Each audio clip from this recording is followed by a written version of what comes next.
Well, good morning or good afternoon, wherever you are watching this Facebook Live or Instagram or on YouTube. Coach Susan, and I are here to talk about a really, really important topic. So we want to talk to you about how do you have a relationship with someone who keeps lying to you over and over again, not just one lie one time, but a pattern, a chronic pattern of deceit. And this might be, for most of you listening to us, it might be your husband who continues to lie to you about big things, little things. I mean, you don't know whether he's telling you the truth or not, but it also might be a child, an adult child who lies to you, or a teenage child who lies to you. Or I just got an email today from a client that I worked with probably 10 years ago, and she's running a group for mothers and daughters who have unhealthy relationships, and the daughters are trying to get healthy and the mothers keep gaslighting them and lying to them. And so how do you have a relationship with someone who continues to lie to you? So I would love, first of all, to hear what you have to say. How would you have a relationship with someone who continues to lie to you? And we would love for you to just put a comment, hello, hello, hello, just to let us know that we are reaching real world. I don't think I'm on Instagram yet, so let me press that button again. It looked like I went live, but it didn't. Looks like we have some people here from YouTube, some from Facebook, hopefully Instagram. Okay. Yeah, I see my picture there, but it's not clicking to go live. So there's something dead with the link there. So we're not going to be on Instagram this morning. So sorry. Okay. Hello, Connie and Angie and Laura and Heather. Susan, why don't you continue to start? And I'm going to see if I can get Howard to get this to go live on Instagram, right? So you start the conversation, all right? I'll be right back. Yeah. So Leslie and I were just talking before we got started about relationships and what is at the foundation of a healthy relationship. And trust and safety are pretty paramount to healthy relationships. So if you don't have trust, meaning you are with a liar, you are not going to be able to trust them or feel safe. Welcome, everybody. Thanks for saying hello. It makes us feel like we're not alone here. Thanks for the waves. Appreciate that.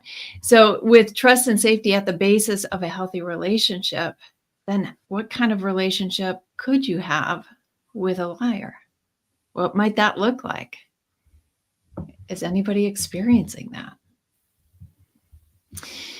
Because if you're with a liar, there's harm being done to you. So what is that harm when somebody's lying to you? That's really a good question. What is the harm? Morning, Carla. Yeah. Have you had a relationship in the past that kind of broke up over lying? Or dishonesty. I had a long-term friendship break up because someone couldn't be honest. I don't know that she lied directly. She just wouldn't tell me the truth. And it just fractured our ability to have a good rapport with each other. Cordial, polite, but not vulnerable, Rhonda. Yeah. Cordial and polite, but not vulnerable. That's a really good way that you have a relationship with a liar, right? Got a question. I live that lying, porn, sex addict. Yeah. What's the difference between hurt and harm? You want to tackle that, Susan, or you want me to? That's a great question. Go ahead and start that. So the Bible talks about the difference. So love in Romans 5 says that love does no harm, right? Love does no harm. So harm means acting in the worst interest of the other person, right? Doing something that is not in their best interest that will harm them. Hurt is doing something that is in their best interest, but it still may hurt them. So here's two examples. I remember when my daughter was 8 years old, we were on summer vacation and she got bit by a dog in the face right here. And it was a big chow dog, and those big dogs with those big sharp teeth. She had big jagged circle of teeth marks all across her face. Now it didn't rip her face off, but it left these jagged teeth marks. Took her to the hospital, and the surgeon said, I can stitch these closed, but I really think you need a plastic surgeon. So we were in the Upper Peninsula of Michigan. We had to drive like 2 hours to a plastic surgeon, to a major hospital. She screamed the whole time, I hate you, I hate you, I hate you. And I don't want stitches, and I don't want stitches. And, I hurt her, but I was not harming her, right? And I said, I totally get it. You're 8 years old, but you will thank me when you're 18. So that's one example. She also had an aversion to the dentist. And anytime she knew she had to go to the dentist, she would freak out, like go stiff, and I have to drag her in the car. So it's interesting. She works for a dentist now, but she did not like dentists back as a kid. And so I didn't tell her. I would just drive to the dentist, would go in. But I wasn't trying to harm her. I was helping her. I was trying to get her teeth fixed. I was trying to go to the doctor and give her a shot. She needed stitches. So when my husband may hand me a Tic Tac when I'm in line talking to people, he's not trying to harm me. He's trying to help me, but it hurts my feelings that he's telling me I have bad breath in the moment, right? So that's the difference as I see it. How do you see it, Susan? I love those stories. Thanks for bringing that out. It gets a lot more clear. But I think this gets tricky because hurt doesn't feel good, right? We have an aversion to feeling hurt, and therefore we think it must be wrong. Like if somebody has a boundary with us, we don't like it. We say it hurts us, but it's not harmful. Actually, boundaries in relationship help relationships be more vulnerable, more honest, more genuine, but it may not feel good. And so being able to distinguish, is that this may not feel good, but is it in the best interest of this relationship and the two of us together? Having that mindset, I think, is really important. Yeah, and I think this is what the Bible's really clear about, because love does no harm. We're not intending to do anything in the worst interest of someone else. But even calling the police on someone who's acting abusively, that may hurt them in that they are, their feelings are hurt, their ego is hurt, they lose their job. But your intention is to say, this is so serious, I cannot play games with this anymore. You are causing me harm, and I am doing this for my good and yours. Hopefully you will wake up and realize this isn't working for a marriage, to hit someone or cause some, threaten to hurt someone. And so I think this is where manipulative people, because it does hurt their feelings or may even cost them their job or things like that, it feels like you're doing a bad thing. But love doesn't harm someone in that bigger kind of sense. Even when your doctor says, hey, you have cancer, he's not telling that to you to harm you. He's telling that to you to help you. But it doesn't hurt? Absolutely. So when you say to your husband, hey, our marriage may be over if you don't want to stop this behavior, you're not saying that because I don't care about you and get out of my life. It's, hey, your behaviors are so egregious, it's going to cause our marriage to die if you don't stop. Right? This cancer is so bad, you need chemo, or you're going to die sooner than later. And then that's where this is love, not just being icky to someone because you're mad at them.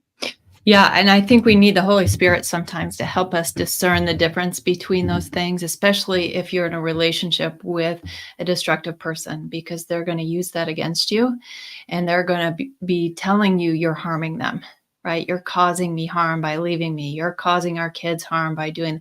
They might accuse you of that. And I think you really need to know the difference. And without the Spirit, I think it's hard to discern that. Yeah. And I don't think, and let me just say one more thing.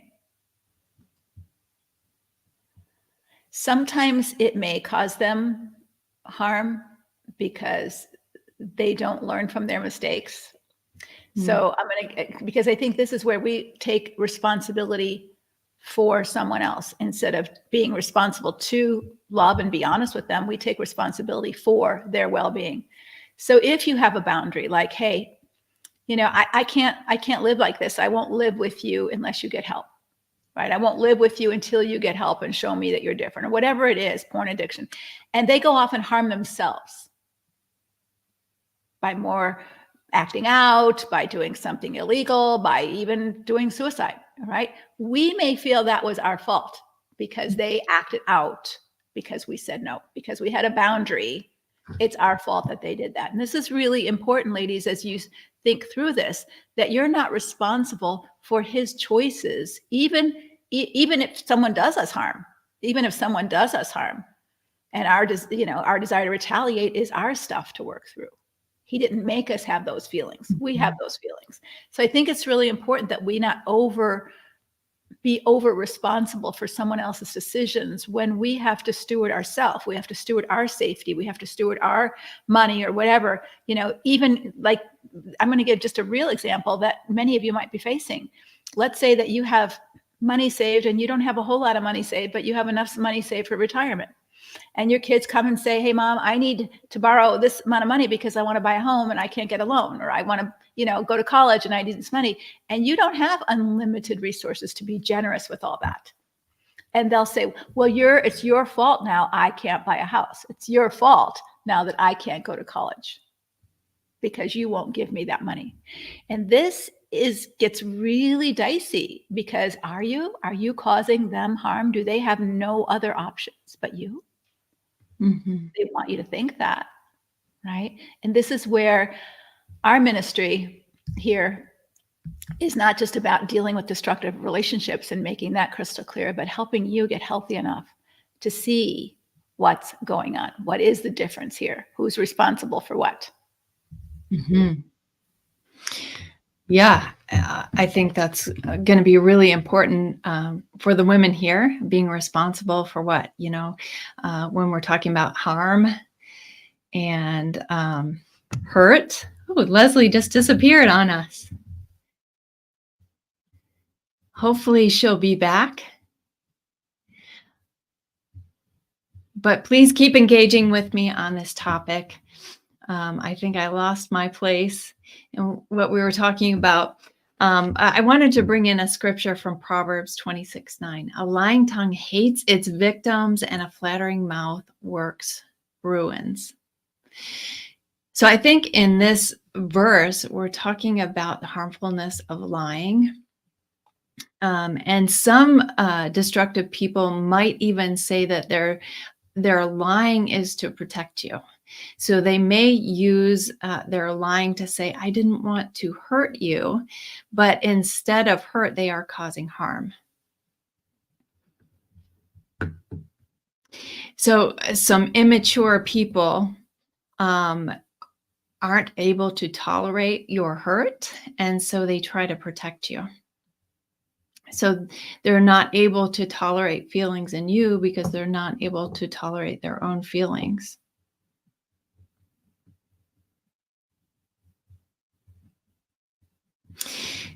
So have any of you experienced that? Is a destructive person in your life saying they're doing you a favor by lying to you, or they had to lie to you because you were going to be upset? What has that been like for you?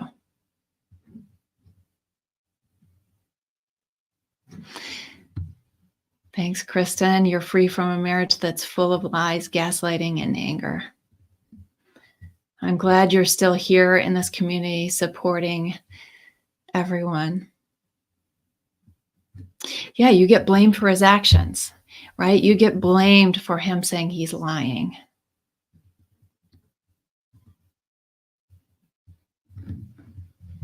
So lying is one of the most common tactics for an abuser, and it can be used to gain power and control, and it can be used to manipulate, to confuse. It can be used for them to avoid responsibility and shift blame on you. So you may have sensed that it's used as a manipulation to control your thoughts and your emotions. So like we were saying, they may be lying to you because they want to control your reaction. So it's a way to elicit power and control over how you think and how you feel. Hey, welcome back, Leslie. Yes, I'm having all kinds of tech problems this morning, which often happens when I move from one location to the next. I don't know what happens. The computer gremlins sort of eat up your computer that's gone, and it happens, but hopefully it won't happen tomorrow. Tomorrow is our big day, ladies. Tomorrow is our workshop. We have over close to 6,000 women registered from all over the world who are going to attend this workshop. If he doesn't hit you, is it still abuse? So how many of you are coming? Let us know. How many of you are already joined and are coming? How many of you have signed up and you are coming? You're coming to our workshop. If you're not, here is the link, leslievernick.com/join workshop. I am preparing for it. I've been preparing for it all weekend, and it is going to be so helpful. We're going to be talking about, if he doesn't hit you, is it still abuse? This is really an important question. I just had a couple of conversations this last week in relationships, and people were saying, well, I don't know if it's abuse or not. This is a really hard thing. And so we're going to describe 4 characteristics that are in all abusive relationships. And it's not hitting. It's not even anger.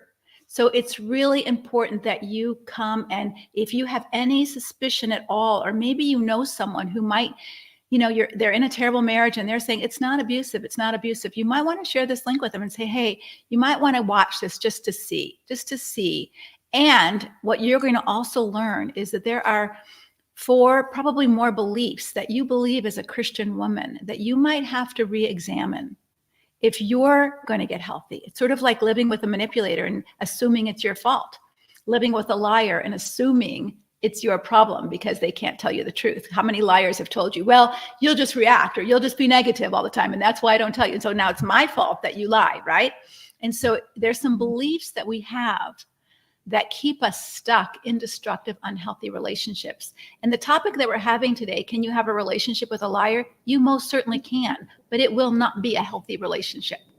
It will not be a healthy relationship. And God understands the whole Bible. If you look at the Bible, Genesis is full of unhealthy relationships. Why did God so willingly air his dirty laundry of his people so dysfunctional? Because that's our default mode. When we have sinned, and we're going to go into default mode, and we're going to have unhealthy and some very toxic relationships. And so it's so important that we learn what that is. And sometimes our Christian virtues and values have been twisted a bit to cause us to stay in toxic relationships because it's our fault if we leave. It's our fault if we have boundaries that the relationship falls. And that's not true. The relationship is already broken. We're trying to right the ship by being healthy. But unhealthy and healthy still make toxic. You can have a big old glass of fresh water and you put 1 drop of cyanide in it, and it's toxic water. It's toxic water. Mm-hmm. Yeah, we were just talking when you dropped out about lies being one of the most common tactics of an abuser, because it causes so much confusion and self-doubt, and it allows them to power over you, take control. Yeah. Let me just read what the Bible has to say a little bit about liars. Let's see. Proverbs 12, 2-6.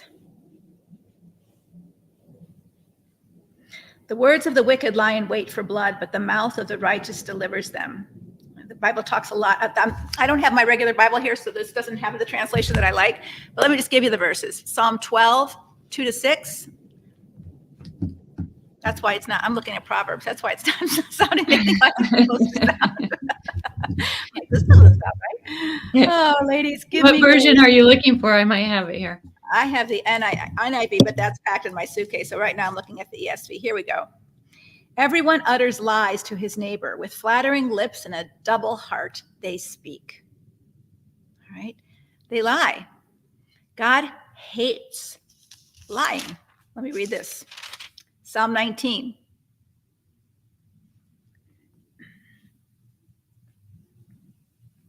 That's not Psalm 19. That's Proverbs 19. Like, oh my goodness. I am not on all cylinders today here.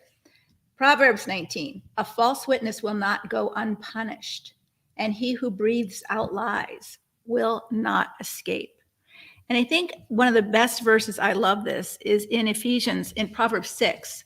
It says that God hates when we lie. He says, there are 6 things that the Lord hates, 7 that are an abomination to him: haughty eyes, a lying tongue. A lying tongue. And then later, false witness who breathes out lies. It's talked about twice. And let me just read this whole passage in Proverbs 6. There are 6 things that the Lord hates, 7 that are an abomination to him: haughty eyes, a lying tongue, hands that shed innocent blood, a heart that devises wicked plans, a feet that make haste to run to evil, a false witness who breathes out lies, and one who sows discord among brothers. It doesn't say divorce. It doesn't say divorce in here. Isn't that something? Isn't that what we often hear as Christian women? Like, God hates divorce. God hates divorce. God hates lying. He didn't say he hates divorce there. Sometimes divorce is the outcome of a deceitful, untrustworthy relationship, right? And we're going to talk all about that in the workshop. Where does God say God hates divorce? And it actually doesn't say it anywhere in the Bible, but we'll show you where it was taught that it said it. And so I hope that you've signed up for the workshop and that you're prepared to really learn some deep things. But God doesn't endure lying. He loves the liar. He hates the lies. But he doesn't have relationship with liars. He doesn't have relationship with liars. And so why do we think we have to have? We can love them. We can love our children who might be lying and gaslighting to us, but we can't have a healthy relationship with them. Mm-hmm. Yeah. And we want to be able to answer your questions today. If you have a question you don't want to post in the chat, you can go to lesliebernick.com/question/. But I do see a question here in the chat. Is someone doing things behind your back and not telling you about it a form of lying? For example, big purchases without knowing about it. So I think what you're talking about is that lie of omission. So if you have an understanding in your marriage that you will always talk to each other about big purchases and then he omits that, I definitely think it's lying. So it depends on what the understanding is. What are the expectations in your marriage? Do you get to spend freely? Neither one of you needs to report in, or have you talked about the fact that over a certain limit, you will always discuss purchases? It's a great question.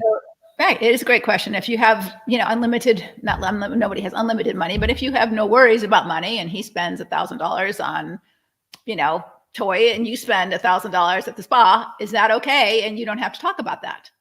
But if you have limited resources and you've said, hey, no big purchases over $50 without mutual consent, don't you think that's lying to go do that? Mm-hmm. So when you notice these things happening, like the first time you notice it, hopefully that inspires you to have a conversation, right? So, I noticed you spend $1,000 on a fishing trip and we didn't talk about that. So that makes me wonder, what are our standards for spending? Can we decide that together? Because I felt uncomfortable about you spending $1,000, or is it okay if I then go spend at the spa $1,000? So this may bring up just the conversation to help the foundation of your marriage. But if he, just detracts from that or blames you or changes the conversation, that may give you some information. He doesn't want to talk about it. He wants to keep you in the dark about large purchases. Yeah, and this gives you a chance to grow. One of the questions that we talk a lot about in our Conquer group, and we'll be talking a little bit more about in the future, is not why is this happening to me? That's a victim question. All right, a victim question. Why is this happening to me? But a shift might be for you is, why is this happening for me? So we could say, why does he keep lying to me? Why does he keep lying to me? Why does he keep lying to me? And really there's no good answer for that. Maybe because he's a liar. That's why, right? So you get stuck in this merry-go-round of, why does he keep lying? Why does he keep doing this? Why does God keep allowing him to do this to me? And we get stuck in that spiral of the why does this happen? Whatever it is, right? And I would like you just to be curious and make a little one-word shift. Why is this happening for me? And maybe it's happening for you over and over again because you're not learning what you need to learn, which is how to speak up for yourself, how to set boundaries, how to have decent conversations about hard topics. These are all relationship skills that often most of us do not learn in childhood. And we learn them because we have to. We're forced into it through this kind of situation. So this, when we think about the broader picture of when God says, I allow everything for your good. We think, why are you allowing this to me? Maybe for your good is that this will help you grow into a healthier person. This can help you grow. It might not fix your marriage, but it will help you grow into a healthier person. It will help you learn what you can live with and what you can't live with, what's okay with you and what's not okay with you, what you're willing to tolerate and what you're not willing to tolerate. And deceit in a marriage is not tolerable, really, for an intimate, close, safe, trusting relationship. It might be tolerable for someone who lives, out of a different home and you don't see very often, and you don't share a bank account, you don't share a bed. You might be able to have a casual friendship with someone who's not real truthful, but you can't have a solid, healthy marriage with someone who's not truthful. Mm-hmm. Yeah. How can you tell if they're genuine, if they seem sorry after a lie? You will know them by their actions, right? So sorry that I'm caught in a lie could be genuine. I'm really sorry that you caught me in my lie. It can be genuine because they're feeling ashamed, you're scolding them, you're making boundaries, whatever. So the sorrow may be genuine, but there's two kinds of sorrow that the Bible talks about. Like Judas. Judas was, seized with remorse after he, gave Jesus up to the Pharisees for 30 pieces of silver. He said it was seized with remorse. I think he was genuine in his remorse. But then what did he do? He didn't ask Jesus for forgiveness like Peter did when Peter was seized with remorse. He went out and killed himself. So I'm not saying that someone's emotional response to getting caught is not powerful and genuine. But when does a liar stop being a liar? Let me read to you in the Bible where it says it. All right. Again, this isn't my favorite translation, but Ephesians 4. Make sure I got the right book this time. In my normal Bible, I can find everything very fast because it's like you read it so often, you know exactly where everything is. In this Bible, I don't use it often. All right. So Ephesians. Come on, Ephesians. Here. Okay. Ephesians 4. Paul is saying, I'll start with verse 17. Now I say this and testify in the Lord that you must no longer walk as the Gentiles do in the futility of their mind. They are darkened with their understanding, alienated from the life of God because of the ignorance that is in them, due to the hardness of their heart. They've become callous and have given themselves up to sensuality, greedy to practice every kind of impurity. But that's not the way you should live. You haven't learned Christ that way, assuming that you've heard about him and were taught about him. You need to put off your old self, which belongs to your former manner of life and is corrupted through deceitful desires, and to be renewed in the spirit of your minds, and to put on the new self, created after the likeness of God in Christ. Therefore, so this is verse 25, having put away falsehood, is that enough? No. Let each one of you speak the truth with his neighbor, for we are members of one another. So then it goes, be angry, and now you don't sin. And he's talking about all these new changes that were to take place. And so when is a liar no longer a liar? When they're speaking truthfully. When they're speaking truthfully. How will you know that? You won't until you allow time to pass and to see what you see. Yeah, time and truth will tell. Sometimes you have to wait it out and allow them to build a new pattern. Right. And I think if we think of this with our teenagers, let's picture you have a teenager. How many of you have had a few? And they sometimes lie to you. Like they say they're one place and they're another, or they say they're taking the car here and they went there, or they say they won't drive with someone in the car and then they drive with someone in the car. All the things that teenagers may do to test your resolve and their independence, right? But once you don't trust them, once you've caught them in a series of lies or even one lie, it's a bit of time before they rebuild that trust, right? They don't just rebuild the trust on the next thing they tell you, because now you're in a quandary. You're not sure. Are you lying or are you truthful? They might be truthful, but you don't know because there's been a history of lying. So don't feel like you have to trust someone just because they said they're sorry. Their responsibility, if they've broken trust by lying, is to have a pattern of truthfulness to rebuild your trust.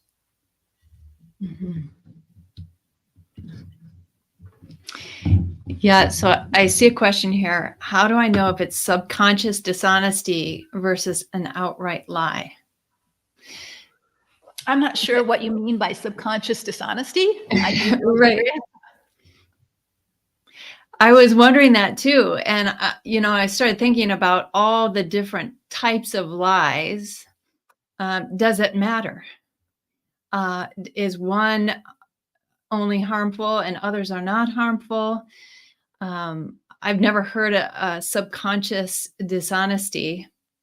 I guess somebody who is a perpetual liar doesn't even recognize when they're lying anymore, perhaps is what you're saying, is they tell so many lies that they're not even conscious of it anymore.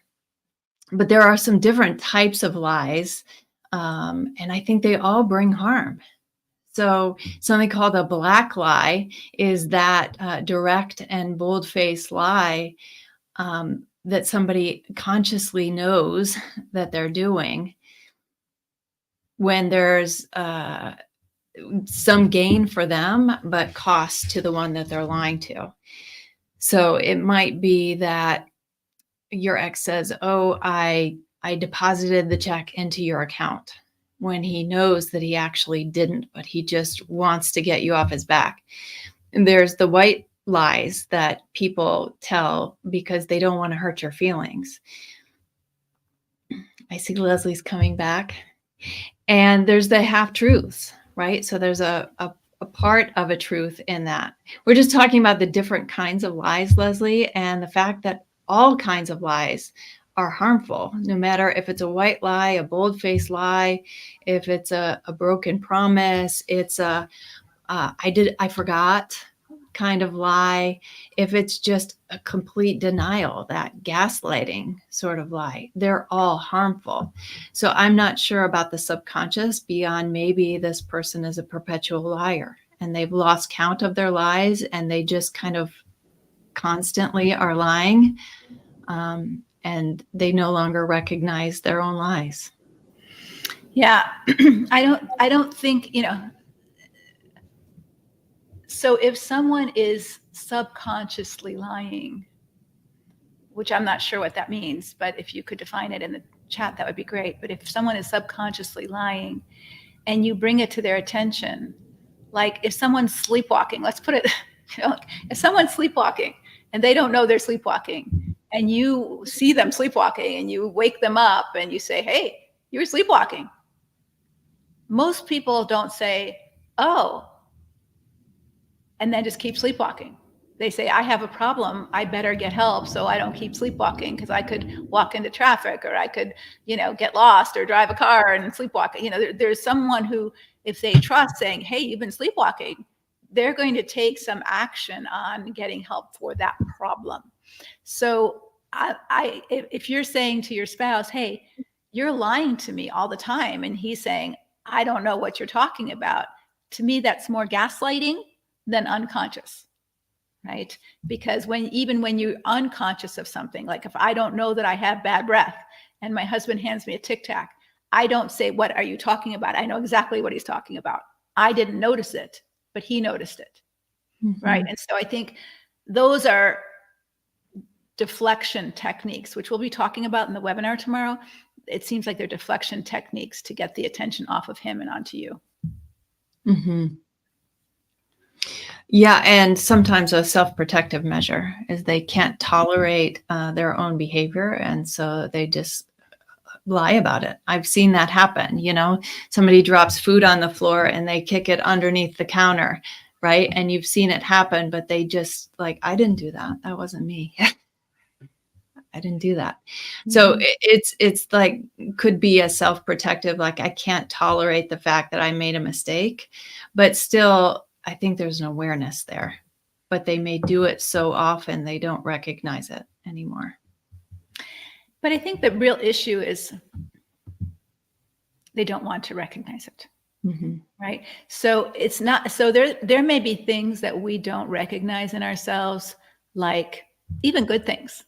Like maybe somebody says to you, "You're beautiful." And you're like, "Oh no, I'm not. I'm fat and ugly, or I'm getting old. I look terrible," whatever you might say to yourself. and someone says, wait a minute, you truly are beautiful, or you have beautiful character, or whatever they might say to you, and we dismiss it because our mindset is so I'm nothing, or I'm not good enough, or all of that it's hard to take in the good. And there are people who have such a narcissistic kind of structure to their internal world that they can't take in the negative. They can't take in the feedback of the negative. It's just deflected out. And so I think the question becomes, how do I have a relationship with someone who doesn't hear me, who doesn't value my feedback, who doesn't. So even if they are unconscious of what they're doing, or they're unaware that they're, that whatever, that they smell bad, that they have bad breath, that they are, drinking too much, or they're lying, or whatever it is they're not aware of, those in their life. That's why it says Hebrews 3:13, it says, let us encourage one another day after day, lest any one of us become hardened by the deceitfulness of sin. So the community of truth tellers in your life, whoever they are, is really, really important for your growth. And nobody sees everything all by themselves. And so the real question then becomes, is your husband open and values your feedback about how he's coming across? And if not, then it's not a matter of unconsciousness, it's a matter of unwillingness.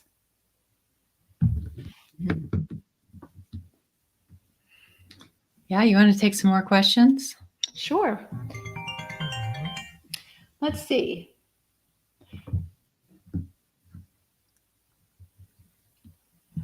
What if he says something like, but aren't you doing the same thing? Because you don't want me to blow up, you're not telling me the truth?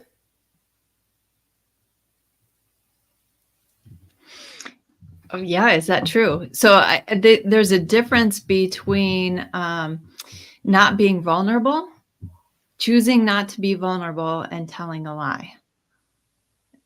So I don't know if that's what you're talking about. What are your thoughts on that, Leslie? I think it depends on what it's about. So, if we talked about the lie of omission. I didn't tell you I spent $1,000, obviously, because I'm afraid you're going to blow up, right? Or you're not going to approve. That's why I haven't told you, look at my new fishing pole I just got, right? Because most of us are excited about things that we buy, or things that we do, or something like that. So if we're hiding that, then it is because we're afraid of the negative reaction of the other. And so I think this is where, yes, he might be right, that you are also experiencing or doing the sin of omission. However, if it's not just blow up or get mad, but I'm afraid you're going to harm me, right? If I tell you, then I think that's a time where you're not going to be vulnerable. But you're not doing something that you've agreed ahead of time. Like, well, of course, I'm not going to tell you that I'm talking to my high school boyfriend because you're going to get angry. Of course, he's going to get angry. He should get angry. Right. And so I think it's really important that you do some self-examination of what you're not telling him. So, for example, one thing that I would think would be legitimate is if he's had a history of physical threats and harming you, any violence, any kind of feeling of my safety is at stake, and you're planning to file for divorce, probably I wouldn't tell him. Right? Because the integrity of the relationship right now is already broken, and you're not trying to do repairs. You're trying to exit the relationship safely. So I don't think you owe him a conversation about, hey, I've contacted an attorney and I'm filing divorce, because you may end up dead if you do that. And so I don't think that's a wise move. So I think there's the prudent see danger and take refuge. They don't just tell the truth. And I think the only sanctioned times that we see God not hating lying was for those kind of reasons. In the Old Testament, for example, Rahab lied to the soldiers who were seeking the Jewish spies. She hid them in her home, and she said they went that way when they were that way. And she's in the Hebrews Hall of Fame. So she was in the lineage of Christ. So that wasn't a bad lie because of safety. And another time that the Hebrew midwives lied in the Old Testament was when Pharaoh mandated that all the Jewish baby boys be killed. And the midwife said, well, we don't get there in time. They come out too fast. And that wasn't true. But they did that so that their safety and the baby's safety they could allow more baby boys to live. And then the third time that there was a lie was when the shepherds were lying to King Herod about where the baby Jesus was. Remember, he went that way, or whatever they said, but they didn't tell him the truth because the angel warned them that Herod was out to hurt baby Jesus. And so I think there's a place for safety and not telling the truth. But if you bought yourself a present and didn't tell him because he's going to get mad, then how's that any different than him buying himself a present and not telling you because you're going to get mad, right? So I think those are the things that you have to discern which it is. Yeah. And I think the word blow up is here as well. And so just keeping in mind, what is your reaction like when you hear something you don't want to hear? So are you unsafe with somebody else, or are you the one blowing up too? What does your reactiveness look like? So many of you know what it feels like when somebody blows up on you, yells at you, gets in your face, calls you names. How are you reacting if you're upset? Are you a safe person that they can tell you the truth, even if you're not going to like it? Can you regulate your emotions enough to say, that makes me really upset? Can we talk about this? Or do you get ugly in a way that's going to be scary? So I think the reactiveness is pretty important too, so that you can create healthy relationship and that neither of you feel like you need to tell a lie to control the environment. Okay, here's another question. My husband and his friend were discussing a man who had cancer who decided to shoot his wife and then himself. His friend just couldn't believe someone would do that. My husband said, I do the same thing. I asked him why, and he said, I can't leave you with everything, meaning our material wealth. I feel like the concubine. Am I overreacting?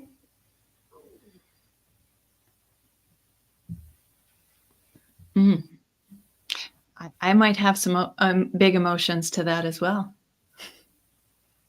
Yeah. Yeah. So first of all, I think you were very wise. And I mean, I don't know why he shot his wife. So if she had cancer and he was taking care of her, I can understand why he might shoot her, because in his grief of losing his own life, he's not going to be able to take care of her. And who's going to take care of her? So they might as well just go to wherever together. But your husband's answer was very different. Your husband's answer was different. I don't know why he shot his wife, but that's my imagination, is they were old and he was her caregiver, but that might not be true. But your husband said, I don't want you to have my stuff. What does that feel like for you? Mm-hmm. You are not overreacting. Let me just say that, but it's a slap in the face of reality that doesn't feel good. Mm-hmm. Yeah. And it's hard to know how to handle that. I think get curious. What do you mean by that? Tell me more. May help.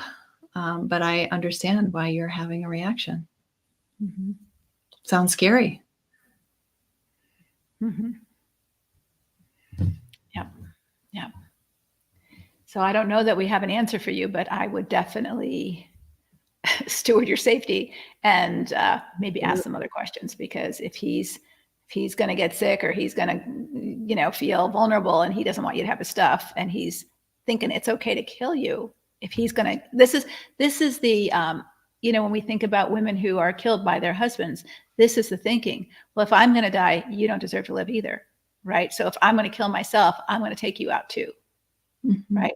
Because I'm not letting you have a life without me.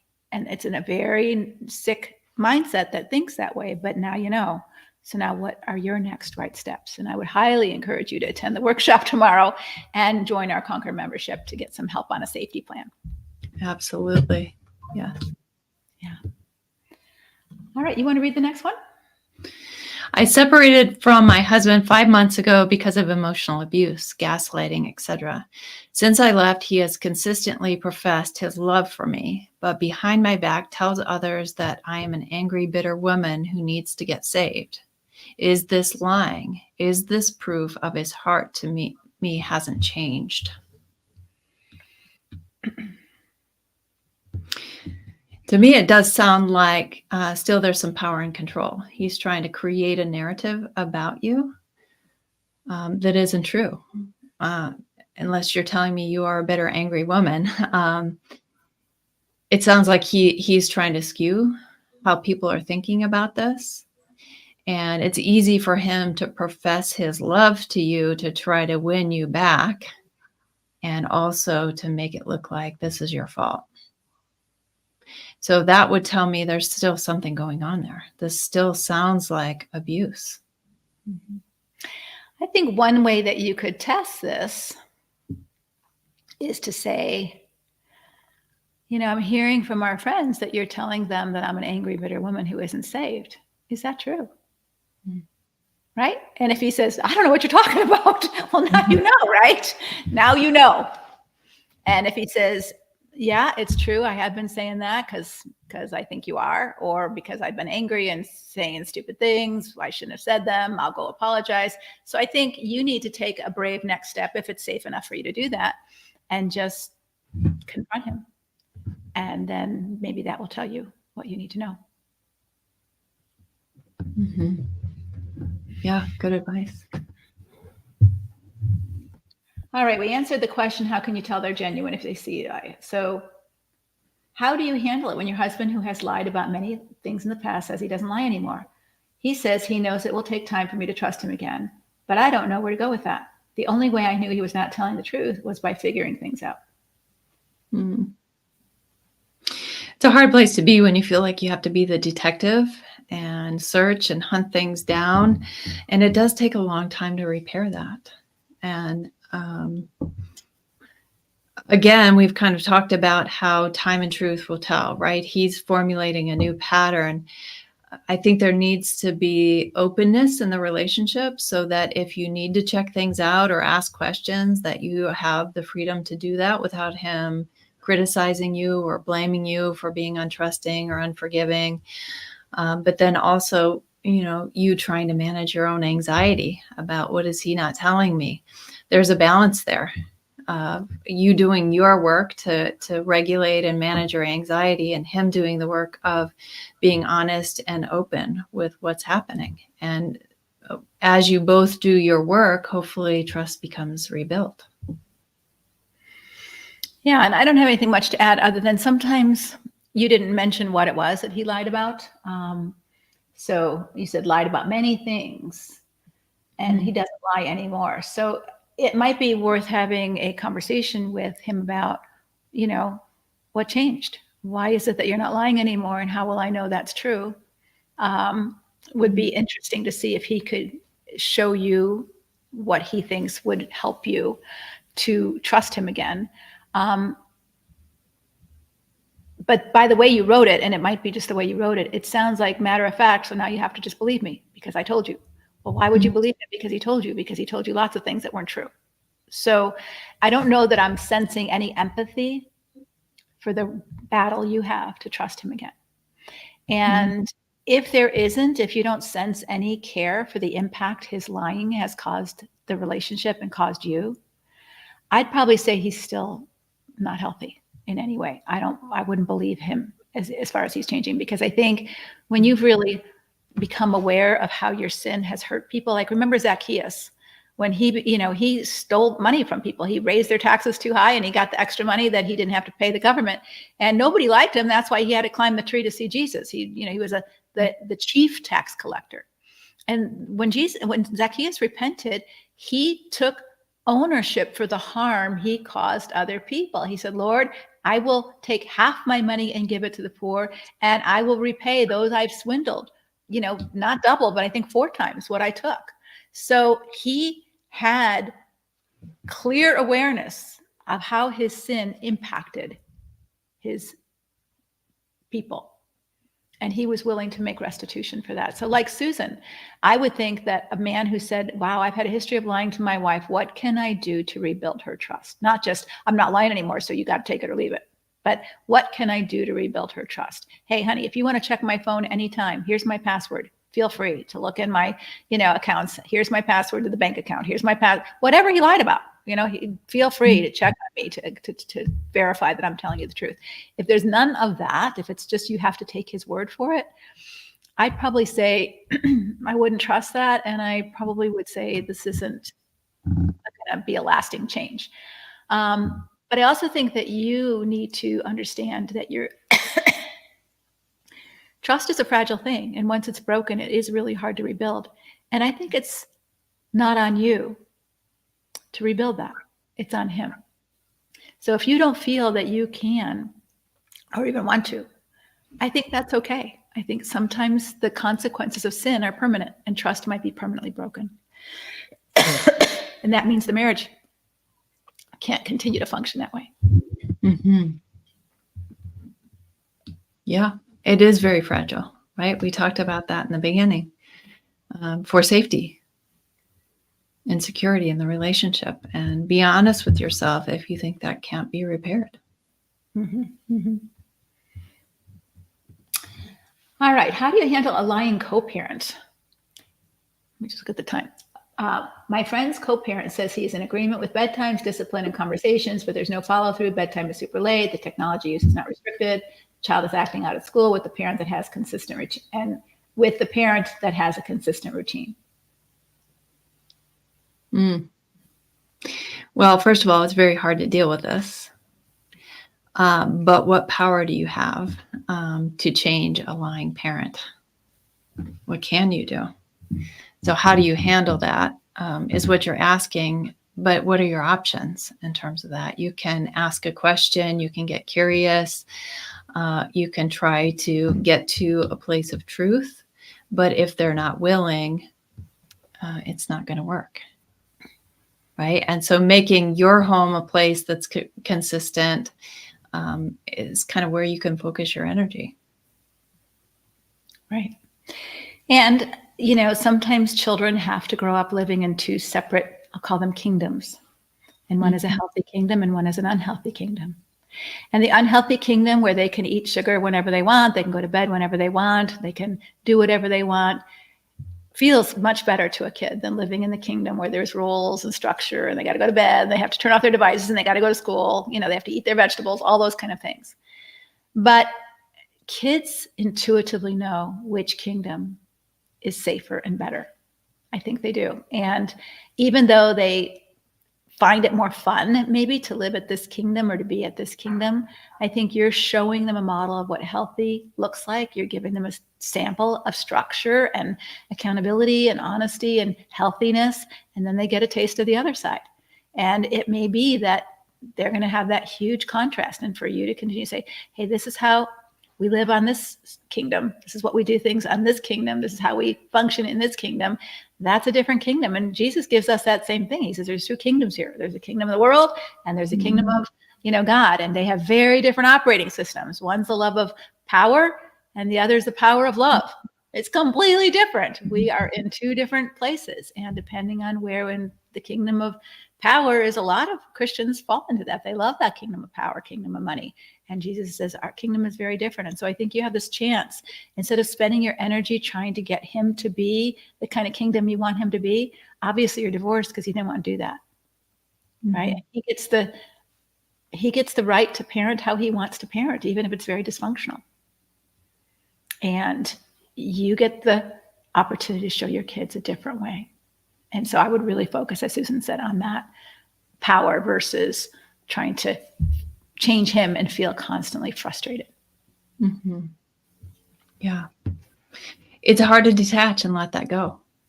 But I think it may serve you better to focus on the truth of what's happening, not what he's saying, but what is actually happening. And then put your energy where it can be used wisely. Mm-hmm. Mm-hmm. Yeah. Lots of issues of lying. Yeah. What if he says something like, but aren't you doing the same thing? Oh, I think we talked about that. Yeah. All right. My feed went up.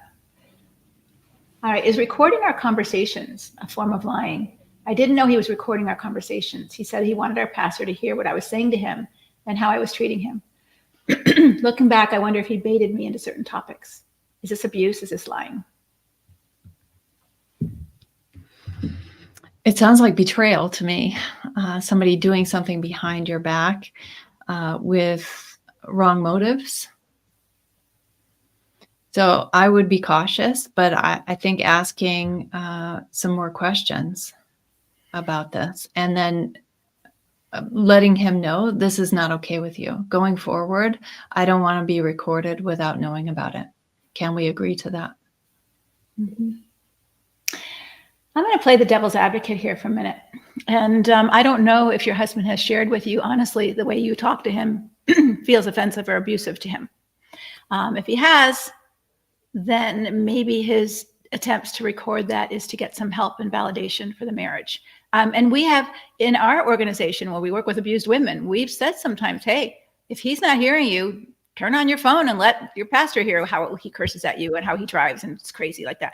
Because sometimes we need an advocate to come alongside us to help the other person see the truth. And so most states allow you to tape someone if you're in the conversation. So you can't hide a tape on his phone and hear him talking to his buddy. But if you're in the conversation, even if you're not aware that you're being taped, I shouldn't say most states, but some states. So you'd have to check the legality of that. So he may be allowed to do that. So you can be angry at him for doing that and focus on that. And you might need to do that. But I would encourage you to be a bit self-reflective also and say, if I were listening to those tapes, would I be proud of myself? Did I handle myself in the way that I want to in a conversation with my husband? Am I embarrassed to have my pastor hear me in the way I talk to my husband? And I would reverse it the same if a husband did the same thing to a wife. So I think we have to, as women, we are here because most of you have been in abusive relationships as the victim, but sometimes we're not the victim, we're the perpetrator. And I've had a number of men who have emailed me and said, don't you talk about men who get this too? And I say, no, because I minister to women, but I'm mentioning that this might be a moment for you to say, wow, maybe I'm getting reactive as well. Maybe I'm getting my buttons pushed and I'm getting triggered by something he's doing and I'm not showing up in my best self either. And this tape recording is a gift to say, let's look in the mirror and see what this looks like. So if I go in the mirror and I see, oh my gosh, I've got chocolate in my teeth and I don't want to show up on the camera that way. Well, thank God for the mirror. It showed me something I didn't see. And so I'm just going to leave you with that maybe the tape recorder showed you something and maybe you're totally fine with it. So if you're totally fine with it and he shows it to the pastor, then what's the harm, right? But if you're not totally fine with what he's going to talk to the pastor about, then maybe that's an opportunity for you to say, I've got some of my own work to do, and maybe it's time to stop focusing on him and his dysfunction and work on my own for now. Mm-hmm. Great advice. And for all of you listening, to make sure that you don't allow yourself to be baited, to allow yourself to get reactive and triggered, is that you take control of that because I don't know if it's happening in this instance, but it does happen where it gets used against women, and you don't want that. You don't want it used in court or at the police station. You want to make sure that you're not allowing yourself to be baited. Right, because you can be baited to be arrested for abuse because you're not taking care of you. And that's one of the things we really talk about in our Conquer membership, which is open tomorrow, by the way, if you wanted to join Conquer, is that, be careful, because I have a good friend from my church back in Pennsylvania who was baited, and I told her she was going to be baited, and she bit the bait, and she got arrested and she lost custody of her children for that reason. And so I think it's really important that we can see what they're doing, but we so often are so upset about their lying and their cheating and their gaslighting, whatever, that we aren't taking care of ourselves in proper ways. And so we're reacting and repaying evil for evil. And they're smart enough to catch us on a tape recorder or call the police when we're in our worst moment. And then we're called the abusive one. And maybe in that moment we were, but maybe that's not the pattern. But we've let ourselves get so beat down and dysregulated that that's what showed up in that moment. So be careful. Mm-hmm. So we're at the top of the hour. I would love to hear what your takeaway was from today's conversation. How do you have a relationship with a liar? How do you have a relationship with a liar? And the biggest liar that we have a relationship with is ourselves, actually. The Bible tells us that we are experts at lying to ourselves. We're experts at lying to ourselves. That's why we need mirrors. That's why we need friends. That's why we need spouses who can say, hey, you're not seeing things truthfully. And so if this conversation has helped you see some things in your own life a little bit more clearly, please don't take that as harm. It might hurt to see some things, but it's helpful. It's helpful hurt so that you can make the corrections you want to make, so that you can be the woman that God calls you to be, even in hard situations. Yes. And I hope you all have registered at lesliebernick.com/join workshop. That's the free webinar, but you do need to register. And there'll be a great time of question and answer, both at noon Eastern and 7:30 p.m. Eastern. You won't want to miss that. Yes, Michelle, this live will be saved. Will be saved. Yeah. And what are your takeaways?